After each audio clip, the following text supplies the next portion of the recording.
I mentioned last week what the disruption of Mars square Uranus was going to bring. And so the past weekend leading up to this full moon eclipse in Virgo is no surprise. Following these patterns, and even if you look up historical eclipses in Virgo, you're going to see a lot of discomfort and a lot of disruption, but I want to always ground it to the micro because the day to day is the most important. The day to day is what keeps us going. And there is a lot happening, and I don't want to make light of it ever.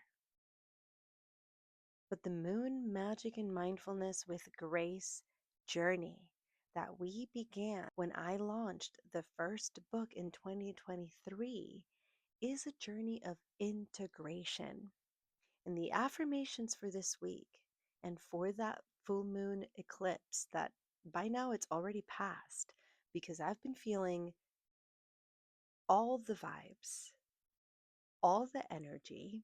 We've also discussed before the Schumann resonance, the vibration of the earth, and how you can look up all of the graphics that are provided for those vibrational shifts that the earth has from its core. Then you know that there's been a lot happening, electrifyingly so. You tell me how you've been feeling. But last night, I was ready to do this. It was Monday night. I have this little ritual where I organize the day in a way that allows me to come do this, edit, get it out, move on. I like for us to meet in real time so that I can talk about what's happening in real time. And so heavy headache, pressure headaches sometimes move through my head, but other times they don't. You might call it a migraine, but I don't get any other symptoms outside of like here, so I don't call it a migraine. I call it a pressure headache. And my ears were ringing way into the night on Monday leading up to this eclipse today. Anyway, let's get to it.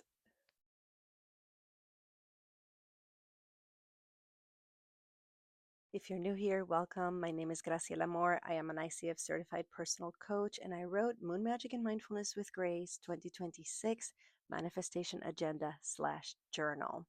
We are launching a new month, and in the agenda, you get specific dates like the fact that we started the month with a waxing gibbous in Leo. Now it's a full moon eclipse in Virgo. The eclipse season ends 10th to the 11th, so make a note of that as an important date. The new moon is happening in Aries on the 19th. On the 20th is the spring equinox at last. If you celebrate Easter, it should be around that time. If you celebrate Ostara, it is on that day. And on the 21st, the sun moves into Aries, where it's going to meet Saturn and Neptune and make it really interesting for all of us. I'm so excited, she said with a straight face. As you know, this year I decided to only include quotes from women on the pages for the manifestations of the month, and I know that February was Black History Month, but Rosa Parks spoke to me with the astrology of this month because she said, knowing what must be done does away with fear. And like I said earlier, this month, this journey, these affirmations and questions that I pose in the book, they're all about integration, especially this month and especially this year. Remember, we talked a lot about how last year was a year of endings and this year is a year of beginnings. But before we begin, we have to tie loose ends. And so, knowing what must be done does away with fear. That's great, leading into the eclipse happening last night, this morning. But I know that the vibrational tug of war of eclipse season just permeates to the surrounding days and weeks. And so the drama ensues and the drama continues, and how you continue to be grounded is how you get to survive the day to day. Now, we begin the week with this moon in Virgo, and leading up to the eclipse, the affirmation for the week is this: by earth and moonlight, I refine and restore.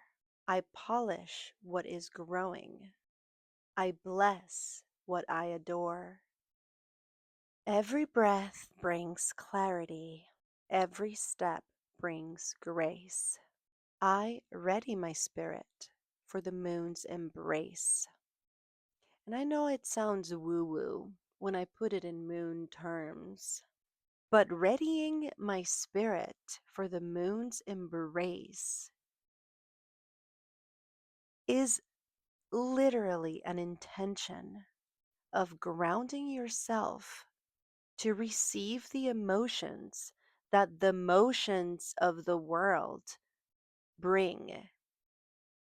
Ground yourself in the intention to receive, accept, transmute the emotions that come with the motions that are taking place outside of your periphery, like I like to say.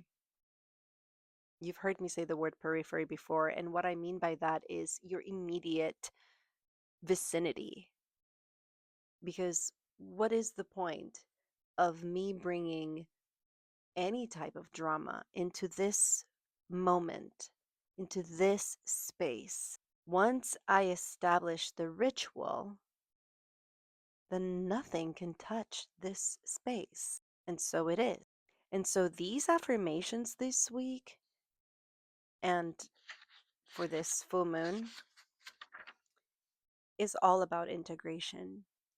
And in previous weeks, I talked about how we could change things by not doing a few things.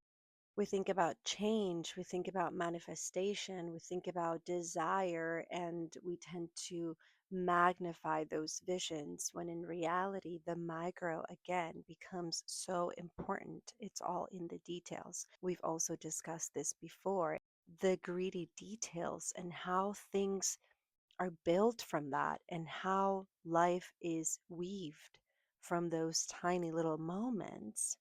Light reveals what structure conceals. The unseen breath returns to form. I cleanse my path of all clutters and let devotion make my days divine. I honor the rhythm between task and trust, weaving grace through every motion. And so it is. By Wednesday at 2 p.m. my time, the moon moves into Libra. Remember, when you're looking for the astrology online, search wherever it is on the side that it allows you to put your time zone so that you know where the planets are for you. Now, Venus, I feel like, brings a lot of relief this week. Just thinking about the fact that the moon is going to be in Libra, and there's a lot of drama leading up to that moon in Libra. Plus, it is the waning moon. So, a lot of what was illuminated in the full moon, as nebulous as it may be, or as shadowy as it may be, is going to start taking form or making sense when the moon is waning.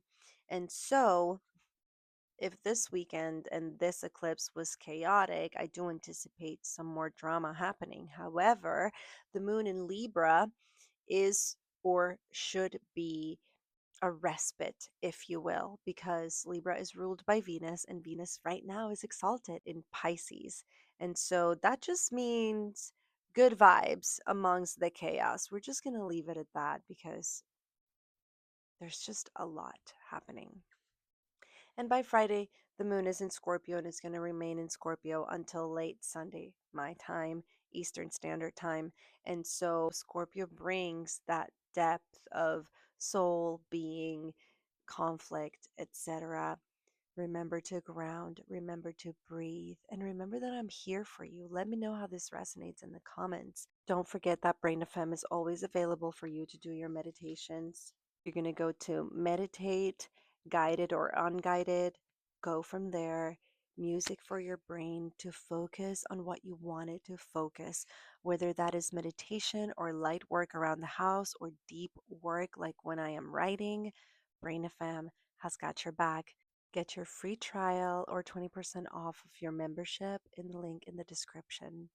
I am so grateful every single week that I make the time to show up with this work and you make the time to connect and to listen and to comment and to integrate however this resonates with you into your life. It is my honor, truly, despite and in spite of everything that's happening. I am just so grateful to have your support. I love you, and I will see you next week.